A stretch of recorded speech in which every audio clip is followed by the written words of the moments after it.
Town Mouse, Country Mouse by Jan Brett. Town Mouse, Country Mouse. Make sure you're looking closely at the pictures and at the borders. The borders are important in any Jan Brett story. You never know what clues you'll find hiding in them. One morning, the town mouse woke up shivering from a dream about the kitchen cat who prowled the house. "I need a vacation," he said to his wife. "Let me take you to see the countryside where I was born. Life is quiet and peaceful there. The sun shines brightly every day, and the air is so clear that you can see the stars at night, and nothing will prepare you for the taste of wild blackberries." "Let's go right away," she said. So the town mouse and his wife packed a picnic and set off for the country. The country mouse and her husband were at their tree stump house, exhausted from searching for food and avoiding the hungry owl who lived nearby. "Sometimes I wish we lived in a townhouse where all the food you can eat is right there in the pantry. They say that the smell of cheese makes your whiskers tingle." "Mine are tingling already," her husband exclaimed. The town mice were outside the country mice's house, putting a huge chunk of cheese in the middle of their picnic cloth. The country mice peered down at it. They heard the town mouse exclaim, "This is the life! Wildflowers, spring peepers! If only we lived here!" The country mice crept out. "You like it here?" they asked. "Why, we've always wanted to live in a townhouse." The town mouse offered them a nibble of cheese. "Why don't we trade houses?" he said. "Would you?" asked the country mouse, her mouth stuffed full of the delicious cheese. "We'll leave right away," she said. As they said goodbye, each of the mice thought that they had the better part of the bargain. It was dark when the country mice arrived in town and found the house. They tiptoed inside and wandered into the sewing room, where they found what they thought was a sumptuous bed and fell sound asleep. Much too early the next morning, a loud clanging woke them up. Sooty clouds of smoke were pouring over them, and they heard a strange voice purring loudly. "Sauces and ham, it's hungry I am. Sauces and ham, it's hungry I am. Mice in my stew, wait till I catch you." "Who do you think that is?" the country mouse asked his wife. The town mouse and his wife were up with the birds, ready to gather wild blackberries in the grassy meadow for breakfast.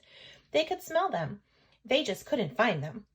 As the town mouse's wife turned to remind her husband to remember the way home, she felt a huge wet drop on her head. "What was that?" she asked. "Is the bathtub leaking?" "No, we're in the country now," he said. "Those are raindrops." Just then, lightning lit up the sky, and rain poured down as the two drenched mice ran wildly for their tree stump home. The country mice were looking forward to their first splendid meal in that pantry. "I'm sure there is ham in the ice chest and rolls in the bread box, but the best smell of all is coming from up there," the country mouse told her husband. "It must be a fine old cheese. I'll climb on your shoulders and get it." But she couldn't quite reach it. "Stand on your toes," she called down. But just as she got a hold of the cheese, her husband lost his balance. The top slammed down, and she was left hanging by her tail. Help me, I'm caught!" Back in the country, the town mouse had put on dry clothes. He was especially proud of his bright new jacket. "So colorful and eye-catching," he said to his wife. "Let's stroll in the forest. We'll come back loaded with acorns and hickory nuts." But their walk was soon interrupted. The town mouse's colorful coat was so eye-catching that it caught the eye of a curious blackbird, and if his wife hadn't held him by his foot, he would have been carried off. Not far away in town, the country mouse felt his wife's silky tail. "Nothing broken," he said, but when he looked in her eyes, he saw how sad and discouraged she was. "I know something that will cheer us up," he told her. "Follow me." He had spied a small window up above the pantry shelves. Together they climbed higher and higher. When they reached the top, he rubbed away the soot, and they looked out at a piece of blue sky. "Doesn't it look like home?" the country mouse asked his wife. The town mice stood quietly together after their awful blackbird scare. "I thought I had lost you forever," the town mouse whispered to her husband. They looked around. How still and peaceful it was now. The sun had come out, and everything was glistening and green. "It is beautiful here," she said. "We should try to enjoy it." "I know," the town mouse said, "but I miss the sound of the town, all the hustle and bustle. Here I feel so alone. And in our cozy town house, we knew what to expect," his wife added. The country mice knew to stay at home in a thunderstorm, and they knew what to expect from the hungry owl. But they soon found out that there were different dangers here when they discovered a tasty morsel of blue cheese sitting on a pine board. "This time you take the cheese. I'm still shaking from being caught in the cheese box," the country mouse said. So her husband crept toward the cheese, whiskers trembling. As he reached it, his foot slipped, and he heard a whoosh, followed by an enormous snap, and he was thrown across the room. He landed in a warm bundle of something soft and furry. The country mouse was shaking from his close call. "I can barely stand." He winced as his wife pulled him up and patted down his crumpled whiskers. It was then she noticed the bundle on which her husband had landed was tipping and turning.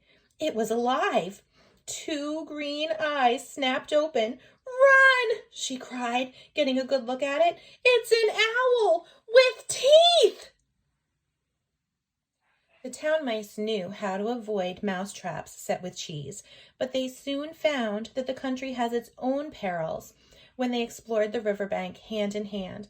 Suddenly, the water began to boil and churn, and a huge wet head popped up and stared at them. It was a river otter. The mice tore back to their tree stump home, only to find a hedgehog had rolled into a ball in front of the door. Then they heard an animal crashing toward them through the underbrush. "I can't take this anymore!" the town mouse quaked as she raced for the nearest tree with her husband right behind her. From the tree, they could see the town lights blink on as the sun went down and the stars came out one by one. "What shall we do?" the town mouse asked his wife. But before she could answer, she saw a pair of glowering eyes right beside them, and they were face to face with the most terrifying creature of all. "A cat with wings!" shrieked the town mouse. "That's it for me!" his wife cried, and they ran down the tree and toward the town as fast as their legs could take them. As the town mice headed frantically along the road, the country mice were fleeing in terror toward the country. Their paths crossed, but neither saw the other. They were so frightened. Even the sky seemed to be falling down on them. The country mice didn't stop running until they could see their tree stump in the distance. The town mice kept on running until they reached their townhouse. The musty smell of old wood and smoke from the kitchen all seemed wonderful. Even the street sounds outside sounded cheerful and friendly. "There's no place like home," sighed the town mouse as he and his wife settled into a warm old slipper. "There's no place like home." Atop their cozy tree stump, the country mouse and her husband looked up at a full moon shining down on them. They sighed happily. "We missed you," they said together. Back on the road, the cat and the owl had knocked each other out when they collided head-on. The cat, slowly waking up, touched his bruised head gingerly. He looked up to see the owl brushing himself off. It was then that he had an idea. "Owl, how would you like to trade places with me? I've always wanted to try the simple life in the country."